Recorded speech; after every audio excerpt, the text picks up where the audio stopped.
The story opens in a strange, overgrown place. Vines twist everywhere, thick and wild, swallowing whatever once stood here. Pushing through the tangled greenery is Donald. He doesn't move gracefully. Every step is a struggle. Branches scratch, leaves cling, and the forest refuses to let him pass easily. It's clear he isn't here by accident. He's searching for something. As he forces his way forward, the environment itself feels like a warning. This place hides secrets, and whatever lies ahead was never meant to be found casually. The scene shifts. Now we're inside a cluttered laboratory. The floor is barely visible beneath piles of papers, tools, broken parts, and half-finished ideas. Nothing here is organized. Donald digs through the mess desperately. He's not calm. He's running out of time. Machines whir, metal clanks, and loose parts fall around him as he searches. Somewhere in this chaos is the information he needs. But it's gone. The realization hits hard. He freezes, staring at the wreckage he helped create. The next moment, the pressure increases. A wealthy, imposing figure enters the scene, confident, impatient, already annoyed. He doesn't need to raise his voice.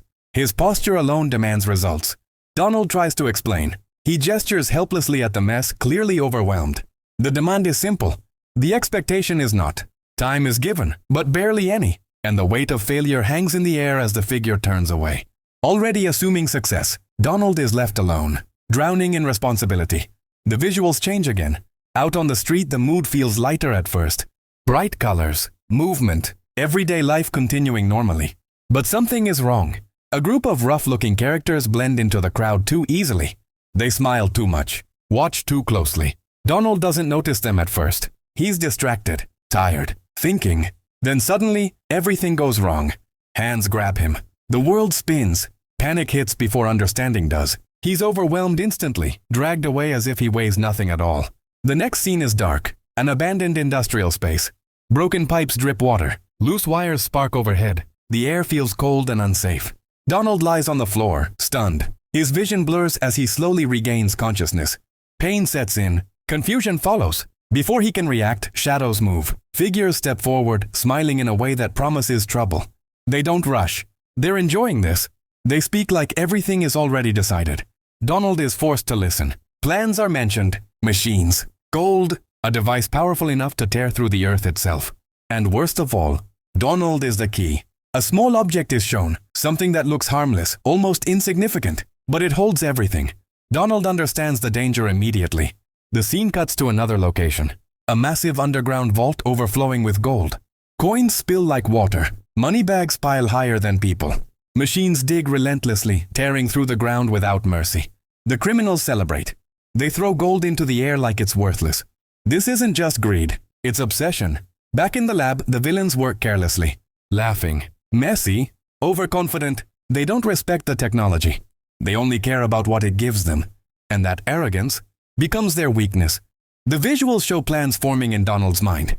Blueprints. Schematics. A machine unlike anything seen before.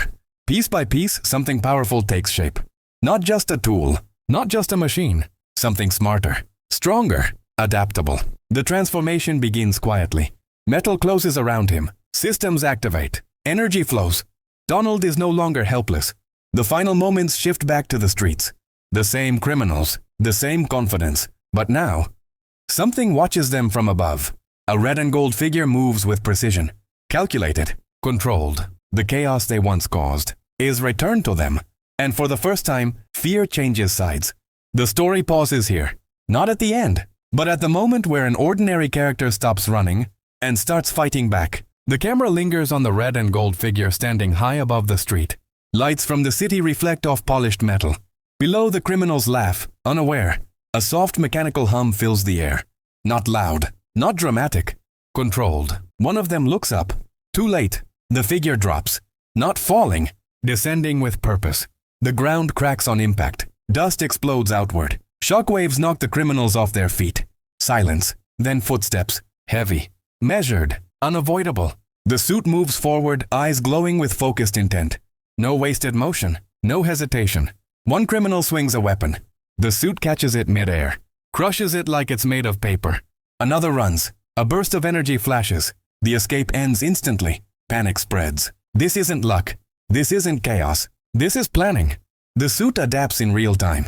Weapons shift. Armor locks. Systems respond before threats fully form. Donald is inside, but he's not hiding anymore. Every hit the criminals throw backfires. Every trap they prepared becomes useless. The fight ends quickly. Not because of power, but because of control. Authorities arrive. Sirens echo through the streets. The criminals lie defeated, confused, terrified, exposed. From a nearby rooftop, the armored figure watches calmly. No celebration, no pose, just a quiet realization. Donald isn't running anymore. The scene shifts back to the lab. The same mess, the same broken tools, but everything feels different now. Donald removes part of the helmet. Sweat on his face, eyes sharp, focused. He looks at the blueprints again. This suit wasn't built for greed. It wasn't built for gold. It wasn't built to impress anyone. It was built because someone had to stand up. A monitor flickers on. News footage plays in the background. Reports of a mysterious armored figure stopping a major crime. A name hasn't been chosen yet. Donald smiles slightly. Outside, the city continues. Loud, broken, dangerous. And somewhere above it all, a protector watches. Not because he was chosen, but because he chose himself. The story doesn't end here. This is only the moment. Iron Duck is born. The lab lights flicker once, then steady. Donald sets the helmet down carefully, like it might still be listening. Outside the window, dawn creeps in. Soft pinks and tired blues washing over the city. A city that doesn't know it slept safer tonight. He exhales, not relief, resolve. The next days blur together. Screens glow late into the night. Coffee goes cold.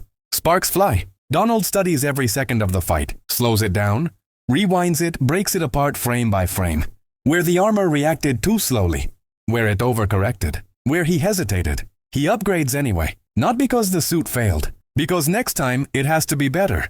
The camera pulls back slowly. The city stretches endlessly below, alive, restless, unaware. High above it all, a red and gold figure stands silent. Watching, waiting, the wind moves past polished metal. The arc light glows steady, not as a symbol, not as a legend, but as a promise. This was never about power, never about fame. It was about choice. When fear rose, he didn't run. When the city needed someone, he answered. Tonight was only the beginning. Because heroes aren't born in light. They're forged in pressure. And somewhere in the shadows of the city, Iron Duck takes flight,